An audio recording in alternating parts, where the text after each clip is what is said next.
Bonjour à toutes et à tous, très ravi de vous retrouver dans la revue du quotidien national L'Essor dans l'actualité. Comme une traînée de poudre, la nouvelle s'est répandue aussi vite que celle qui l'annonçait. Ces derniers mois, l'arrivée de camions-citernes dans une station de service a moins de files devant les points de distribution d'essence. Contrairement à la période de pic de la crise des hydrocarbures, les quelques clients en rendent non plus l'angoisse. Ce mardi 25 novembre, d'attendre à Bana, chacun est ravi d'être servi en moins de 20 minutes.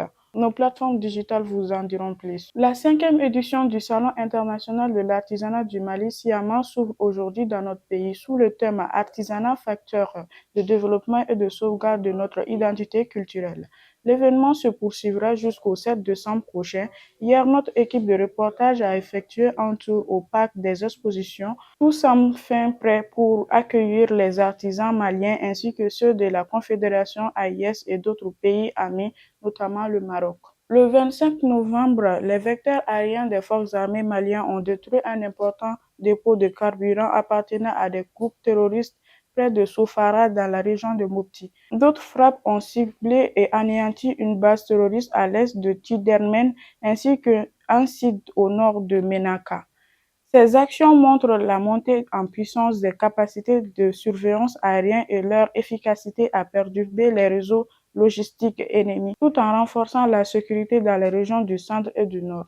Après le travail des hauts fonctionnaires des trois pays, les ministres des Affaires étrangères de la Confédération des États du Sahel se sont réunis à Ouagadougou au Burkina Faso, dans le cadre des préparatifs du deuxième sommet des chefs d'État prévu à Bamako les 22 et 23 décembre prochains.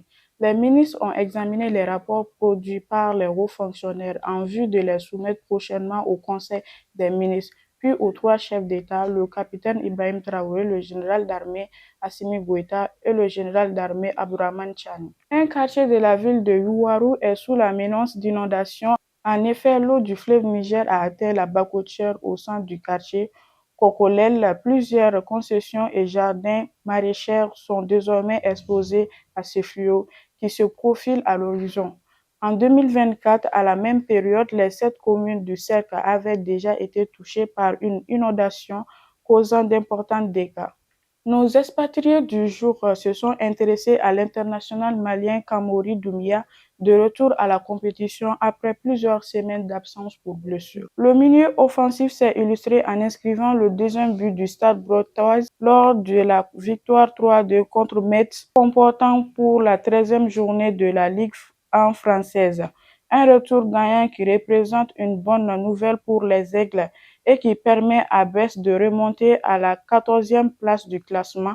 Et c'est la fin de cette revue de presse. Merci de l'avoir suivi et n'oubliez pas de nous suivre sur notre site web www.lesor.ml ainsi que sur toutes nos plateformes digitales. Au revoir.